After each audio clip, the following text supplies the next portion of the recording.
Start करें? बैठ जाओ सब, है ना। चलो नेक्स्ट हम लोग बात कर रहे हैं पीरियोडिक टेबल। अभी कुछ प्रॉपर्टीज है उसे देख लेते हैं। आवर्त सारणी, वही टॉपिक चल रहा था। अब देखो इसमें अगला प्रॉपर्टी जो है, कल हम लोग कहां तक एटॉमिक साइज तक देखे थे ना। एटॉमिक साइज के बाद क्या देखा था? नंबर, वो सेल सेल वाला देखा था। हाँ, नेक्स्ट है इसके बाद ionization potential. Ionization potential, ionization energy. कौन है पीडीएफ वाला? कौन है पीडीएफ वाला? बताइए थोड़ा। देखो आपका मैंने बोला ना 31 तक खत्म होगा मेरा फिजिक्स केमिस्ट्री। पीडीएफ से भाई इससे अच्छा किताब पढ़ लो, है ना। तो जो पढ़ा है आप पढ़िए, है ना। अब पीडीएफ से पढ़ने में क्या होता है ना, आपको नुकसान हो जाएगा फिर, है ना। आयनाइजेशन पोटेंशियल या आयनाइजेशन एनर्जी, जिसे हम आयनन ऊर्जा या आयनन विभव कहते हैं। आयनन ऊर्जा या फिर क्या आयनन विभव कहते हैं इसे। ये होता क्या है, सबसे पहले तो ये समझो। किसी भी एटम के सबसे बाहरी कक्ष से, डेफिनेशन याद रखिएगा, कोई भी एटम है उसका जो सबसे आउटर मोस्ट ऑर्बिट है उसमें जो एक इलेक्ट्रॉन होता है, सबसे बाहरी कक्ष से एक इलेक्ट्रॉन को निकालने के लिए जरूरी ऊर्जा, निकालने के लिए जरूरी ऊर्जा, उसी को क्या बोलते हैं हम लोग? आयनन ऊर्जा, या फिर इसी को आयनाइजेशन पोटेंशियल कहते हैं। अब आप सोचो, ये बताओ कि जैसे सोडियम है और इधर मान लो क्लोरीन है। समझो पहले, सोडियम के आउटर मोस्ट ऑर्बिट में कितना इलेक्ट्रॉन है? एगो। और इसके आउटर मोस्ट ऑर्बिट में कितना है? 7 को। अब कहां से इलेक्ट्रॉन निकालना आसान होगा? सोडियम के जल्दी से इलेक्ट्रॉन लेके जाओ, हमको नहीं चाहिए इलेक्ट्रॉन, हमको स्टेबल होना। यानी कि इससे इलेक्ट्रॉन को निकालना क्या होगा? हमको ज्यादा आसान होगा, यानी तुरंत इलेक्ट्रॉन छोड़ देगा। लेकिन इस क्लोरीन से अगर हम एक इलेक्ट्रॉन निकालना चाहेंगे तो इसमें हमको ज्यादा क्या करना पड़ेगा? एनर्जी देना पड़ेगा, है या नहीं? ज्यादा एनर्जी लगेगा क्योंकि ये छोड़ भी नहीं करेगा इलेक्ट्रॉन। तो यानी कि याद रखिएगा कि जब भी आयनाइजेशन पोटेंशियल की बात करते हैं तो पीरियड में क्या ट्रेंड रहता है? पीरियड में, आवर्त में क्या होता है, जब हम लोग लेफ्ट से राइट जाते हैं तो क्या होता है? ये आपका आयनाइजेशन पोटेंशियल बढ़ता है ना जी, या आयनाइजेशन एनर्जी जो है बढ़ता है। और राइट टू लेफ्ट आने पर क्या होता है? ये आपका घटता है। बात समझ में आई? एंड इन ग्रुप में जस्ट अपोजिट वो दिखाएगा। ग्रुप में क्या होता है? लेफ्ट जैसे टॉप टू बॉटम जाएंगे, ये क्या करेगा? घटेगा। और बॉटम से टॉप आने पर क्या होता है? ये बढ़ता है। याद है? बात समझ में आई सबको? हाँ ना बोलो। ठीक, इसके बाद अगले पॉइंट पर हम लोग चलेंगे। पहले आप इसे लिखिए, क्या हुआ? अच्छा, टॉप टू बॉटम, हाँ बी होगा, बॉटम टू टॉप बढ़ता है।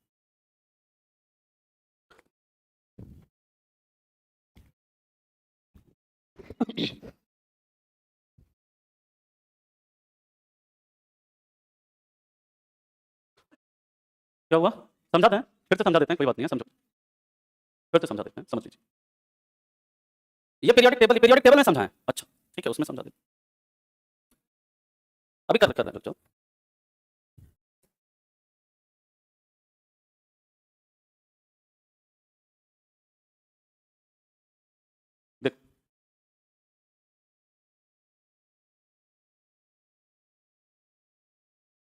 जैसे देखिए यहाँ पे है ना, इसमें जैसे देखो यहाँ पे लिथियम की बात करें तो इसके आउटर मोस्ट ऑर्बिट में एक इलेक्ट्रॉन है, इसके आउटर मोस्ट ऑर्बिट में 2। जैसे जैसे जाएंगे तो आउटर मोस्ट ऑर्बिट में इलेक्ट्रॉन बढ़ेगा, है ना। तो यानी कि इससे क्या होगा ना, इससे हमें इलेक्ट्रॉन, ये जो बाहर इसका एक इलेक्ट्रॉन है, ये अपना ऑक्टेट पूरा करने के लिए, या अपना जो आउटर मोस्ट ऑर्बिट में 2 इलेक्ट्रॉन जैसे इसको पूरा करना होता है, या जैसे कोई भी ऑर्बिट है वो चाहता है कि उसके आउटर मोस्ट ऑर्बिट में 8 इलेक्ट्रॉन पूरा रहे। तो यहाँ पर जैसे लिथियम है, लिथियम का आउटर मोस्ट ऑर्बिट जो है इसमें 2 है और 1 रहेगा। यहाँ पर सोडियम की बात करते हैं, यहाँ पर 2 8 1 रहेगा, है ना। तो ये क्या करेगा? ये अपना जो आउटर मोस्ट ऑर्बिट है इसमें 8 इलेक्ट्रॉन पूरा करने के लिए, लिथियम ये 2 इलेक्ट्रॉन पूरा करने के लिए, ये जो इस आउटर मोस्ट ऑर्बिट इलेक्ट्रॉन को क्या करेगा? ये छोड़ देगा, इजीली छोड़ देगा, आसानी से छोड़ देगा। वहीं पर लेकिन जैसे आप इधर बढ़ते जाइएगा और यहाँ पर मान लीजिए नियॉन पे आ गए या फ्लोरीन पे आ गए, मान लो फ्लोरीन पे आ गए तो यहाँ पर इसका क्या 2 और 7 है। जैसे क्लोरीन पे आ गया क्या है? 2 8 7 है इसका। अब यहाँ पर इसके आउटर मोस्ट ऑर्बिट से एक इलेक्ट्रॉन निकालना है ना, इसके लिए हमें ज्यादा ऊर्जा देना पड़ेगा, क्योंकि ये क्या चाहेगा? ये चाहेगा कि हमें एक इलेक्ट्रॉन मिल जाए और हम क्या हो? स्टेबल हो जाए। ये इलेक्ट्रॉन को, इसको इलेक्ट्रॉन, इसके अंदर इलेक्ट्रॉन को लेने का प्रॉपर्टी है ना कि इलेक्ट्रॉन को देने का, है ना। ये इलेक्ट्रॉन लेना चाहेगा ना कि देना चाहेगा, इसलिए यहाँ से एक इलेक्ट्रॉन जो उसको निकालने के लिए हमको क्या करना होगा? ज्यादा एनर्जी देना होगा।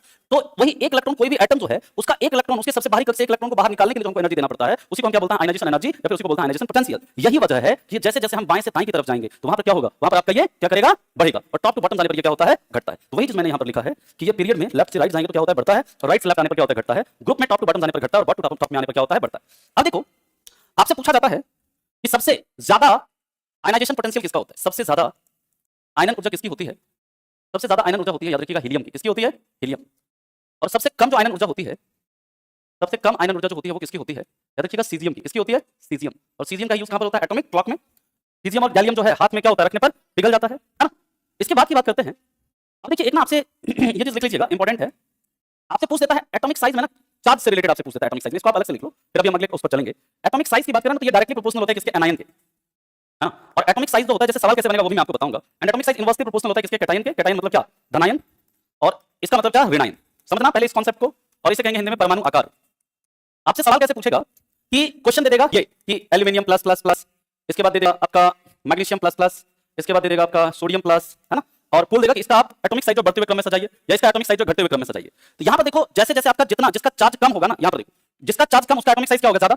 यानी कि सोडियम प्लस का यहां पर क्या हो जाएगा? ज्यादा। फिर उसके बाद मैग्नीशियम प्लस प्लस, फिर इसके बाद आपका एक तो इस तरह से सवाल बनेगा। दूसरा आपसे बोल देगा जैसे कि दे देगा फ्लोरीन माइनस, ऑक्सीजन माइनस, है ना, इसके बाद आपका नाइट्रोजन माइनस, एक मिनट, मान लीजिए दे दिया नियॉन दे दिया, फ्लोरीन माइनस दे दिया और ऑक्सीजन 2 माइनस दे दिया ऐसे। अब क्या देगा कि इसका जो एटॉमिक साइज है उसको क्या करिए आप बढ़ते हुए क्रम में सजाइए, बढ़ते हुए क्रम में सजाना है। यहाँ पर क्या है, जैसे जैसे चार्ज बढ़ेगा एटॉमिक साइज क्या होगा, बढ़ेगा, यानी कि सबसे कम यहाँ पर किसका होगा, नियॉन का, इसके बाद किसका, फ्लोरीन माइनस, इसके बाद किसका, ये बढ़ते हुए क्रम में है ना, मुझे चेंज करना होगा, नियॉन का सबसे कम, इससे ज्यादा फ्लोरीन माइनस और सबसे ज्यादा किसका, ऑक्सीजन 2 माइनस का। इस तरह से आपसे सवाल बन जाता है। बहुत मुश्किल सवाल देखो बनेगा ना, तब आपसे ये सब सवाल बनेगा, क्योंकि इस बार का आप देखिएगा एएसओ वगैरह के पेपर में ऐसा सवाल पूछ दिया था, है ना, अगर मान लीजिए थोड़ा मुश्किल करना चाहेगा आपसे पूछ सकता है ऐसा सवाल। ठीक है, तो ये प्रॉपर्टी याद रखिएगा, इस चीज को अगर आप याद रखेंगे तो आप इस तरह के सवाल कर लो। क्या हुआ, चार्ज न्यूट्रल हो तो फिर वो जो कांसेप्ट लेफ्ट टू राइट जाने पर, राइट टू लेफ्ट जाने पर, हाँ अगली बात समझ में। अब हम लोग बात करते हैं इलेक्ट्रोनेगेटिविटी, है ना, इलेक्ट्रोनेगेटिविटी पर क्या प्रभाव पड़ेगा, मतलब अच्छा ये जैसे मान लीजिए आप ऐसे बोल रहे हैं F माइनस है ना, मान लो नियॉन है और ये सोडियम प्लस, इस तरह से पूछ रहे हैं, यहाँ पर सबसे ज्यादा इसका होगा, है ना, नेगेटिव वाले का, फिर इसका, फिर इसका, ठीक है, इस तरह से, मतलब जैसे मतलब चार्ज मतलब माइनस से पॉजिटिव की तरफ जाएगा, है ना, तो उसका जैसे एटॉमिक साइज जैसे मतलब ऋणायन है ना, जैसे जैसे नेगेटिव चार्ज बढ़ेगा उसके ऊपर क्या होगा, उसका एटॉमिक साइज बढ़ेगा, जैसे पॉजिटिव चार्ज बढ़ेगा तो एटॉमिक साइज घटेगा। मतलब इस कंडीशन में आप देखिए इसमें क्या हो रहा है, इसके ऊपर फ्लोरीन माइनस है, इससे नियॉन हो रहा है, नियॉन से मान लीजिए सोडियम प्लस हो रहा है, यहाँ पर क्या है, इसके ऊपर चार्ज क्या हो रहा है, पॉजिटिव चार्ज बढ़ रहा है ना, तो इस तरह से एटॉमिक साइज क्या होता जाएगा, इसका डिक्रीज होता जाएगा, है ना, सबसे ज्यादा इसका होगा, फिर इसका, फिर इसका।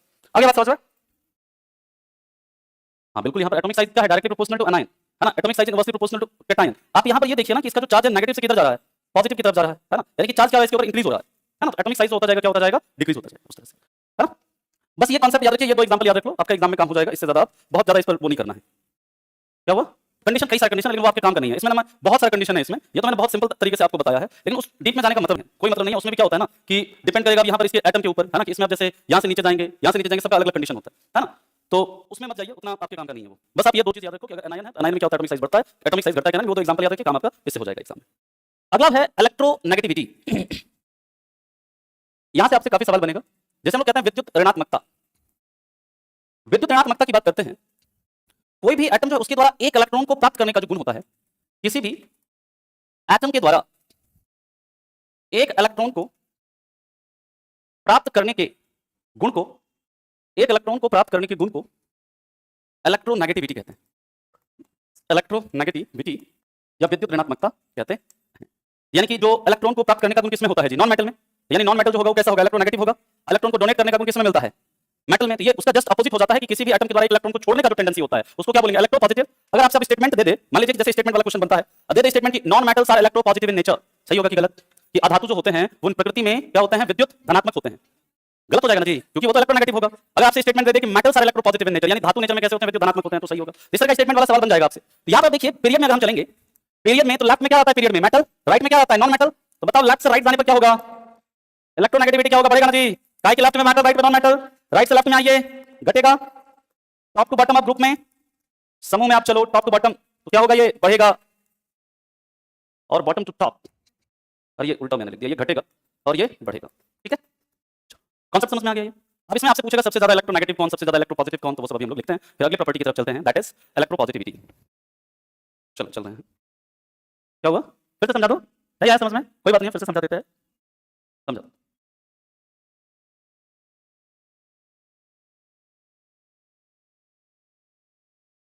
चला, देख समझो इसको, यहां पर कोई भी जो एटम है वो जो उसके द्वारा एक इलेक्ट्रॉन को जो छोड़ने का जो टेंडेंसी होगा, मतलब सॉरी एक इलेक्ट्रॉन को प्राप्त करने का जो टेंडेंसी होगा उसे इलेक्ट्रोनेगेटिविटी कहेंगे, और छोड़ने का जो टेंडेंसी होगा उसे क्या कहेंगे, इलेक्ट्रोपॉजिटिविटी कहेंगे। तो इसमें क्या होता है ना, जैसे आप पीरियोडिक टेबल में लेफ्ट से राइट आइएगा तो लेफ्ट में क्या आता है, मेटल, और मेटल जो होता है उनके अंदर कैसा गुण होता है, ये इलेक्ट्रॉन को लूज करते हैं, इलेक्ट्रॉन को क्या करते हैं, लूज करते हैं, यानी कि इनके अंदर जो कैरेक्टर होता है वो क्या होता है, इलेक्ट्रोपॉजिटिव कैरेक्टर के होते हैं, विद्युत धनात्मक होते हैं, क्योंकि इनके अंदर टेंडेंसी क्या है कि इलेक्ट्रॉन को लूज करेंगे, इलेक्ट्रॉन को डोनेट करेंगे। जबकि जो नॉन मेटल होता है इसके अंदर क्या टेंडेंसी होता है कि इनका जो चूंकि वैलेंसी, नॉन मेटल का वैलेंसी क्या है आपका, मतलब वैलेंस इलेक्ट्रॉन का जो संख्या उसमें क्या है, 5 6 7 8 ये है ना, तो वो क्या चाहेंगे, वो चाहेंगे इलेक्ट्रॉन को प्राप्त करना, है ना। इनमें जैसे देखिए यहाँ पर हम बात करते हैं सल्फर की, सल्फर के आउटरमोस्ट ऑर्बिट में कितना अच्छा इलेक्ट्रॉन है, यानी कि इसका ये क्या चाहेगा, ये चाहेगा हमारे पास 2 इलेक्ट्रॉन आ जाए, यानी कि जैसे जैसे ये क्या चाहेगा, ये हमारे पास 1 इलेक्ट्रॉन आ जाए, तो एक इलेक्ट्रॉन को जो मतलब प्राप्त करने का जो टेंडेंसी होता है ना उसी को क्या बोलते हैं हम लोग, इलेक्ट्रोनेगेटिविटी कहते हैं। तो यहाँ पर इधर चूंकि मेटल है, मेटल इलेक्ट्रोपॉजिटिव होता है, और इधर क्या है, नॉन मेटल्स हैं, इधर जो नॉन मेटल्स होते हैं वो क्या होता है, इलेक्ट्रोनेगेटिव होते हैं। इसलिए आप लेफ्ट राइट जब जाइएगा तो आपका इलेक्ट्रोनेगेटिविटी क्या करेगा, इंक्रीज करेगा, और इधर से इधर आइएगा तो क्या करेगा, डिक्रीज करेगा, है ना। टॉप टू बॉटम जाने पर क्या होता है समझो, टॉप टू बॉटम जैसे जाइएगा ना, टॉप टू बॉटम जाने पर मेटालिक कैरेक्टर आपका बढ़ता है, मेटालिक कैरेक्टर बढ़ता है, मतलब कि जैसे जैसे आप नीचे जाइएगा, सोडियम इससे ज्यादा मेटालिक, पोटेशियम इससे ज्यादा मेटालिक, रुबिडियम इससे ज्यादा मेटालिक, सीजियम इससे ज्यादा मेटालिक क्या है, फ्रांसियम। तो टॉप टू बॉटम जाने पर मेटालिक कैरेक्टर क्या होगा, इंक्रीज हो रहा है। इस वजह से मेटालिक कैरेक्टर जब इंक्रीज होगा तो इसका जो इलेक्ट्रोनेगेटिविटी होगा घटेगा, इलेक्ट्रोपॉजिटिविटी क्या होगा, बढ़ेगा। बात समझ में आ गई। और टॉप टू बॉटम जाने पर क्या हो जाता है, इसका उल्टा हो जाता है। अब देखिए यहां पर आपसे सवाल पूछा जाता है, ये बताइए कि सबसे ज्यादा इलेक्ट्रोनेगेटिविटी किसका है, सबसे ज्यादा इलेक्ट्रोनेगेटिव एलिमेंट यह है फ्लोरीन, और सबसे कम इलेक्ट्रोनेगेटिव एलिमेंट कौन है, वो सीजियम है, फ्रेंसियम नहीं है। कहेंगे सर क्या है? कहे कि फ्रेंसियम जो होता है ना, वो नेचर में कैसा होता है? रेडियो एक्टिव होता है। कैसा होता है? Radio active. वो क्या करता है? अपने आप क्या करता है? वो रेडियो मतलब जो कुछ रेज एमिट करता रहता है, इसलिए उसको नहीं उसमें रखते हैं, वो कम हो जाता है सीजियम से। अब हम लोग बात करते हैं इसके आगे, नेक्स्ट है इलेक्ट्रोपॉजिटिविटी। हाँ सीजियम, सीएस एटॉमिक नंबर कितना है सीजियम का बताओ? 55 है ना जी।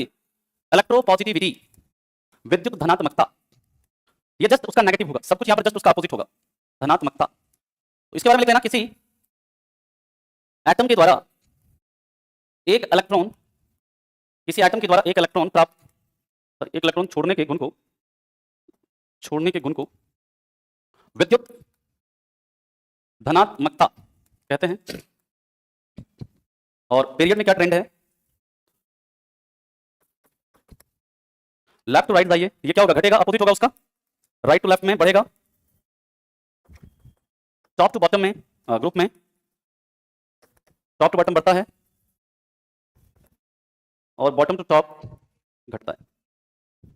ठीक, अब इसके बाद बात करते हैं इलेक्ट्रॉन एफिनिटी, ये हो जाएगा। फिर हम लोग मेटल एंड देयर ओर्स देखेंगे, धातु एवं उसके अयस्क, इंपॉर्टेंट पार्ट है, वहां से सवाल बनता है आपसे। क्या सवाल? अभी आता है, वो सब लिखाते हैं, सब लिखाएंगे, धैर्य रखिए थोड़ा सा, पहले इसे नोट करो ना।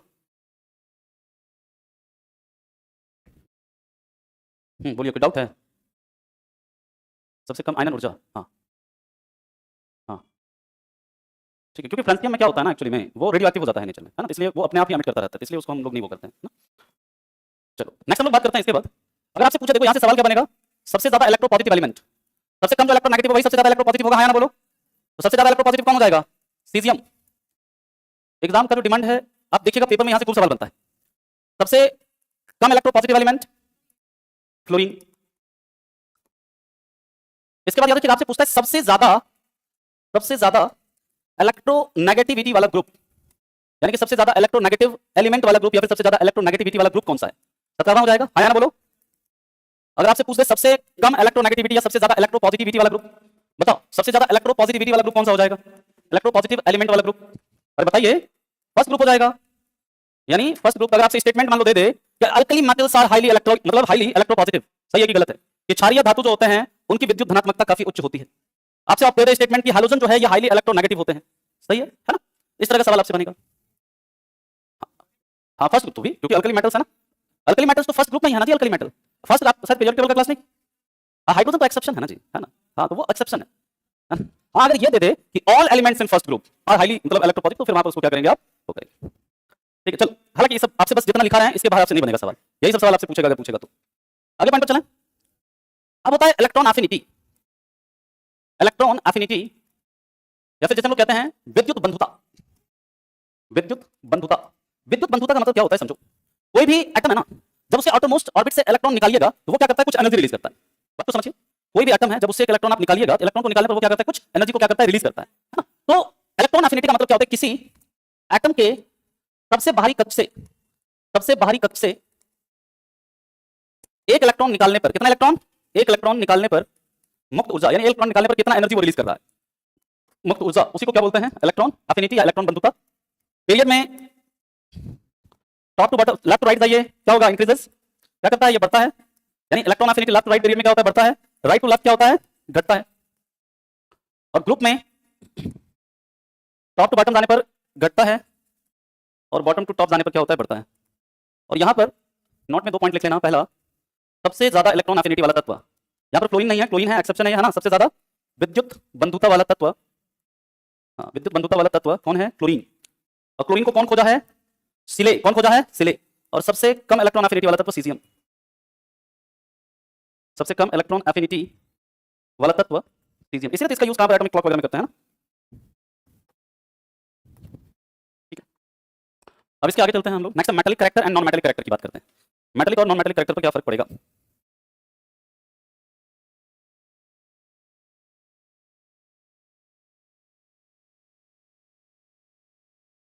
चलें आगे। कल हम लोग स्टार्ट करेंगे मेटल्स, है ना। मेटल्स यानी पहले मेटल एंड ओर खत्म कर लेंगे, लगभग वो आधे घंटे में खत्म हो जाएगा, है ना। कुछ तो आज भी कर लेंगे, आधा तो हमारा आज भी हो जाएगा। अरे होगा, काहे नहीं होगा? क्या एलिमेंट का प्रॉपर्टी नहीं समझ रहे हैं क्या बोल? अरे तो वो अभी मेटल नॉन मेटल मेटलॉइड पढ़ेंगे ना जी, अभी तो उसमें 3-4 लेक्चर जाएगा, 5 लेक्चर जाएगा उसमें, अब तो वही पढ़ने वाले हैं ना हम लोग। अभी तो मेटल पढ़ेंगे, सारा सारा नॉन मेटल पढ़ेंगे, है ना। फिर हाँ पॉलीमर पढ़ेंगे, हाइड्रोकार्बन पढ़ेंगे, हो जाएगा सब। संडे नेक्स्ट संडे तक सारा हो जाएगा, निश्चिंत रहिए, है ना। आगे चलें। मैन आप ये समझो कि 75% आपका ना केमिस्ट्री इसके बाद कंप्लीट हो गया है। अब तो हम लोग मेटल नॉन मेटल मेटलॉइड सब पढ़ेंगे, उसमें बहुत कुछ आप लोग पढ़े हुए हैं पहले से, है ना। बहुत कुछ आपको पहले से पता होगा, और कई चीज पता नहीं भी होगा तो वो सब पता चलेगा आगे। अगला हम लोग बात करते हैं मेटल कैरेक्टर। मेटल कैरेक्टर की बात करें तो याद रखिएगा धात्विक गुण, और ये नोट आप लोग एक बार बना लोगे ना, आप कोई भी एग्जाम आगे तक दरोगा की बार भी कोई एग्जाम देते हैं ना, कोई भी एग्जाम, सब में आपको हेल्प करेगा ये। मेटल कैरेक्टर की बात करते हैं, याद रखिएगा पीरियड में लेफ्ट राइट लाने पर ये क्या होता है, घटता है ना, क्योंकि आपको पता है हमारे पीरियड में लेफ्ट में क्या है मेटल, राइट में नॉन मेटल, और राइट टू लेफ्ट जाने पर क्या होता है, बढ़ता है। ग्रुप में क्या होता है, टॉप टू बॉटम जाने पर बढ़ता है, मेटल कैरेक्टर इंक्रीज करेगा, और बॉटम टू टॉप आने पर क्या होगा, ये घटता है। अब आपसे सवाल पूछता है सबसे ज्यादा मेटालिक एलिमेंट कौन सा है। ये सवाल पूछा हुआ सवाल है कि हमारे पीरियोडिक टेबल में सबसे ज्यादा धात्विक तत्व कौन सा बताओ, सबसे ज्यादा मेटालिक एलिमेंट। याद रखिएगा जो सबसे लेफ्ट में जो सबसे बॉटम में होगा कौन है, फ्रांसियम, ये सबसे ज्यादा मेटालिक एलिमेंट। सबसे ज्यादा नॉन मेटालिक एलिमेंट, तो सबसे ज्यादा जो नॉन मेटालिक एलिमेंट है ना, अधात्विक तत्व है, वो याद रखिएगा कौन है, फ्लोरीन। कौन है, फ्लोरीन। ये सब फैक्ट है, ये सब आपको मेमोराइज करना है। कभी अगर आपसे पूछे सबसे ज्यादा धात्विक तत्व तो फ्रांसियम, सबसे ज्यादा अधात्विक तत्व फ्लोरीन। हैलोजन में सबसे ज्यादा क्रियाशील कौन, फ्लोरीन, है ना। दांतों को प्रोटेक्ट कौन करता है, फ्लोरीन। फ्लोरीन की कमी हो जाती है अगर हमारे शरीर में तो उससे क्या होता है, दंत क्षय। क्या होता है, दंत क्षय। और अगर फ्लोरीन ज्यादा हो जाता है तो उससे होता है फ्लोरोसिस। फ्लोरोसिस यानी दांत उसमें एकदम चिपका पीला पीला हो जाएगा, ठीक है, वो फ्लोरीन की अधिकता से होता है। इसके बाद नॉन मेटालिक कैरेक्टर की बात करते हैं। नॉन मेटालिक कैरेक्टर में जस्ट इसका अपोजिट हो जाएगा। फिर हम लोग मेटलॉइड्स की बात करेंगे। चला आगे, ठंडा लगे, अच्छा। नेक्स्ट है non metallic element, non metallic character, अधात्विक, अधात्विक गुण।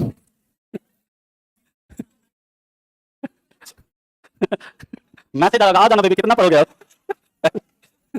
नहीं समझते, नंबर से ब्लॉक मार दो कुछ दिन। कहेगा अंदर मन के सब दरोगा ही उसके लिए बन रहा है, नंबर ब्लॉक मार दो। चलो करियर की बात करते हैं हम लोग। तो लेफ्ट टू राइट जाने पर क्या होता है, ये बढ़ता है ना जी। मैं नॉन मेटालिक कैरेक्टर बढ़ेगा, राइट टू लेफ्ट आने पर क्या होता है, घटता है।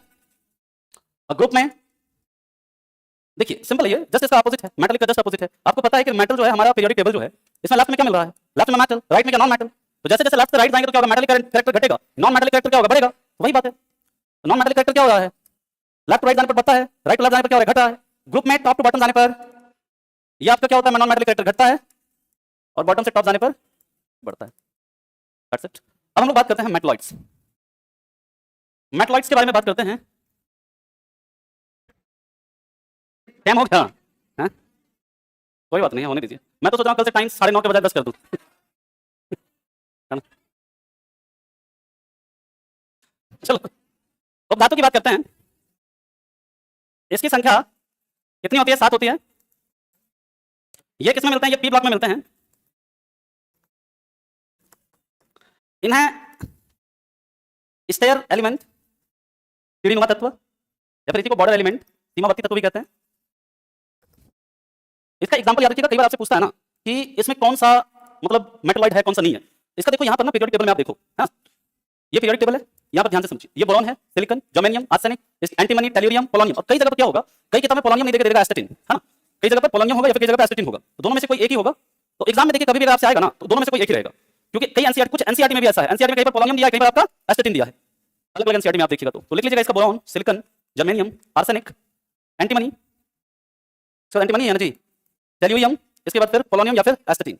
इसको पूरा लिख लेना आप लोग, boron, silicon, germanium, arsenic, antimony, tellurium, polonium और एस्टेटिन। बाकी इसका यूज जैसे हम लोग अभी मेटल पढ़ेंगे, नॉन मेटल पढ़ेंगे, फिर मेटलॉइड पढ़ेंगे, वहां पर मेटलॉइड्स के बारे में हम लोग बात करेंगे कि बोरॉन का जैसे कहां पर यूज होता है।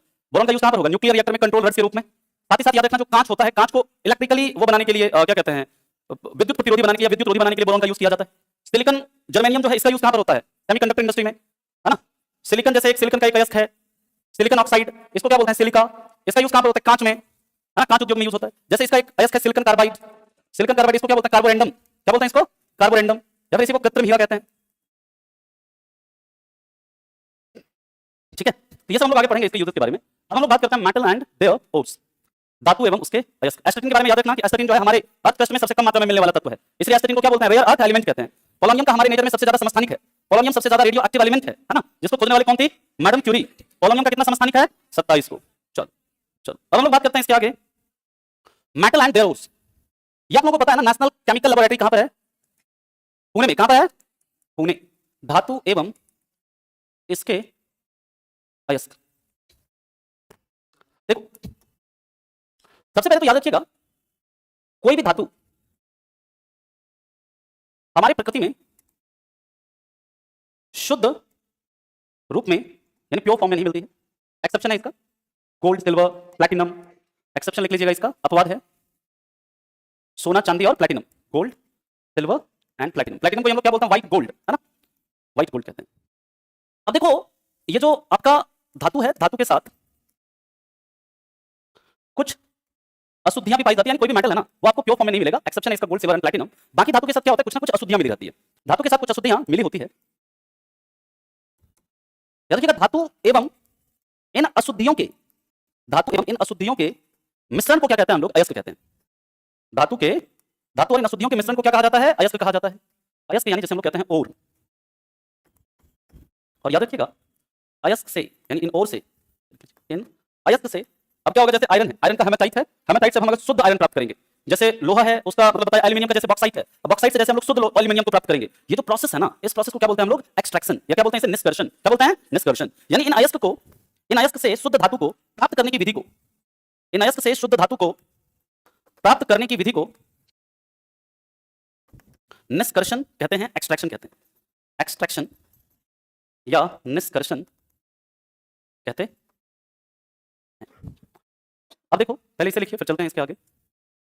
बस 3-4 पॉइंट लिख लेते हैं। 9 बजे का घड़ी एकदम छोड़ देंगे तुम लोग को, है ना, 9 बजते, है ना, ठीक।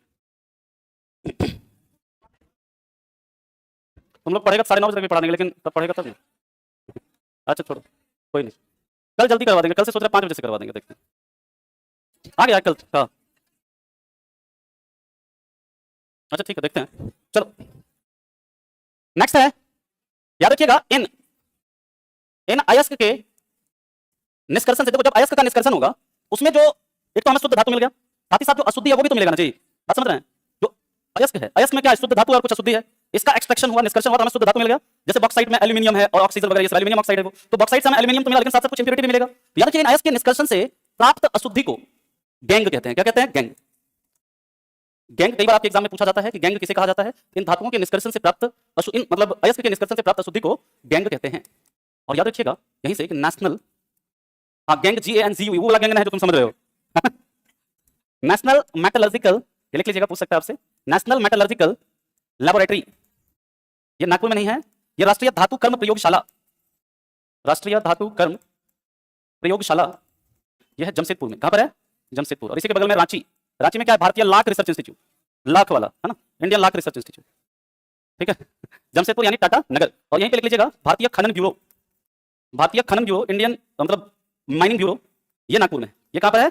नागपुर में। और राष्ट्रीय रासायनिक प्रयोगशाला, राष्ट्रीय रासायनिक प्रयोगशाला कहां पर है? वो पुणे में है। पुणे में ही क्या है? National institute of virology. राष्ट्रीय विषाणु विज्ञान संस्थान, ये भी कहां पर है? पुणे में। पुणे में ही राष्ट्रीय कोशिका विज्ञान केंद्र, ये भी कहां पर है? पुणे में। DNA finger printing research institute कहां पर है? हैदराबाद में, है ना। अरे ये सब याद करवा देंगे। अच्छा नहीं हो रहा है याद, करवा देंगे, दिखा देंगे एक दिन सारा, ठीक है। अरे हो गया भाई, दे रहे हैं छुट्टी। चलो ठीक है। क्या कोई डाउट है? सारी पर सुनना है? एक बच्चे का आया हुआ है ऐसे, 2 है तो एक ही सुनो, बाकी कल सुना देंगे। चलो सुन लो। AK यादव जी हैं कोई, उनकी तरफ से आया हुआ है। मैं तोड़ लेता अगर तुम गुलाब होती, मैं जवाब बनाता, मतलब मैं जवाब बनाता अगर तुम सवाल होती। तब जानते हैं कि हम नशा नहीं करते हैं, मगर मैं भी पी लेता अगर तुम शराब होती।